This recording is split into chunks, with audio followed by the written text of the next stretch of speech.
Hey guys, it's been a while since I've been on, so I just wanted to pop on and say hello, and I hope everyone's doing well.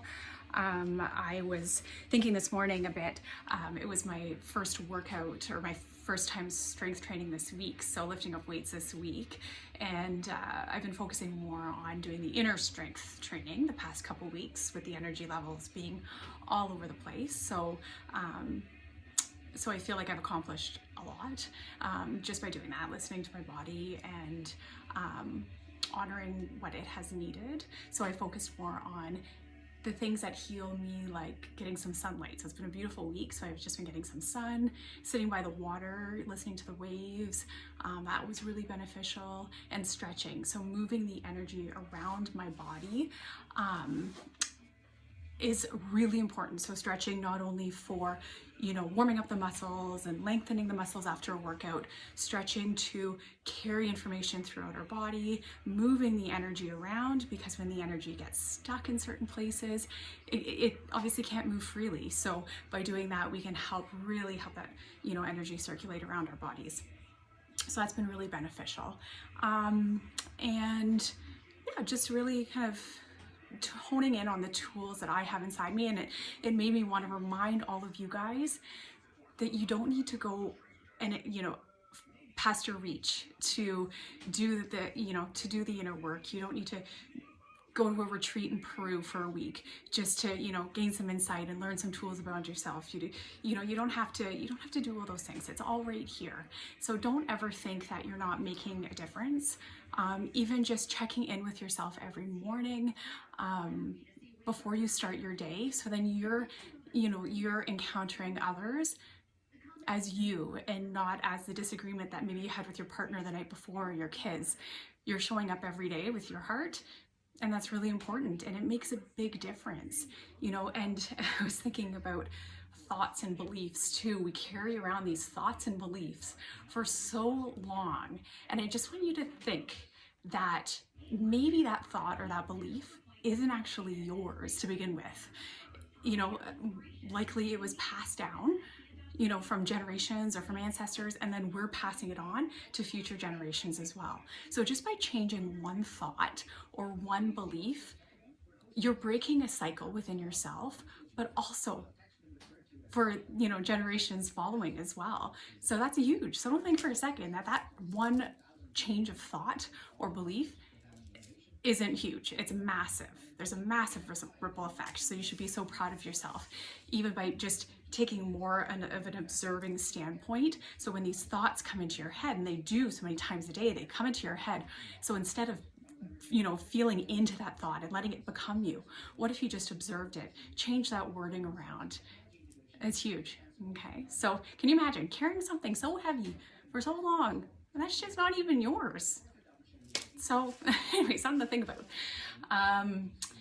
So I wanted to share that with you, and not to get caught up in these things. And I don't know about you, but I'm seeing it more and more. Maybe it's just it's the world that I'm in, I'm not sure, but I'm seeing it more and more that these people are going to these retreats or going to these Joe Dispenza workshops, and I'm not knocking Joe Dispenza. I love him. He does great work. But again, they're not reinventing the wheel. You have all these tools. They're great resources to maybe, bring your awareness to these tools that you have within yourself. But, don't get all caught up in that. If most people don't have the resources to do those things, and you don't need to. Those little things that you do every day are going to make a huge difference, because what happens when these people come back from these events or these week-long retreats? They come back to the regular world. So by doing these things every day, a little bit every day, you gain the tools, and it just comes naturally. So don't get caught up in all that stuff. You don't need to extend past yourself. And there's amazing energy healers, because sometimes we do need some help to balance our own energy center, and also, help cleanse our energy center, because it's out of our control sometimes that people with not the same energy that we have come into our energy field and leave a bit of a footprint. So sometimes we need help with cleansing all of that. And there are great people, and they're in your neighborhood. I guarantee it. If you just set the intention that you'd like some help, you'll be able to find help really easily. And, and a good way to know if an energy healer is right for you, or if anyone actually coming into your energy field is right, is that they should make you should feel good inside.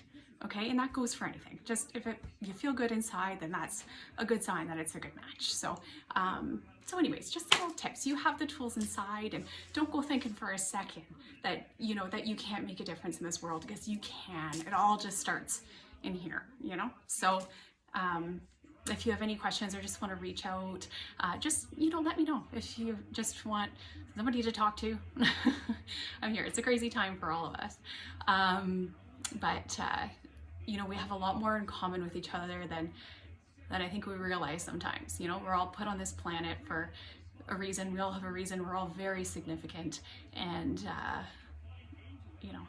yeah.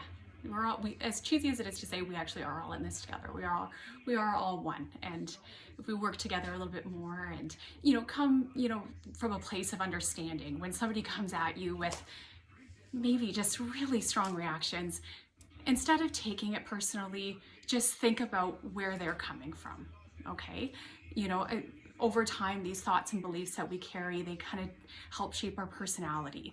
And I want you think, when you think personality, split it up into two words, personal reality. Okay, so when people come at you, don't take it personally, just kind of understand that they're coming from where they know at this time.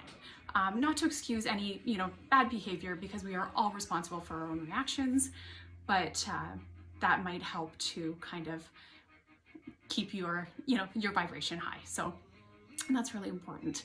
And I thought while I was on here as well that I would just do the last part of my assessment series. And this part, it's very straightforward. So the last part of the assessment series, when we're looking at a client or member, and we're looking at their posture, we're having a look as well at their knees, ankles, and feet for any positioning that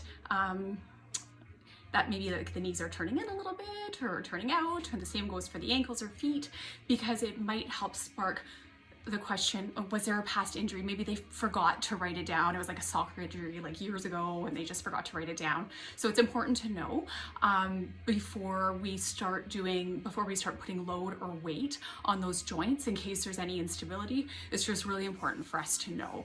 But it might also be your beautiful architecture. It might not, it just might be like your knees always come in a little bit, and that's just part of who you are. It doesn't cause you any trouble. It doesn't cause you any pain. And that's great too, but we know about it. Okay. So having a look at the knees, the ankles, and the feet as well. Okay. Anyways, I hope everyone's doing well. I appreciate everyone's support. And yeah, keep vibrating high, guys. All right. See ya. Bye.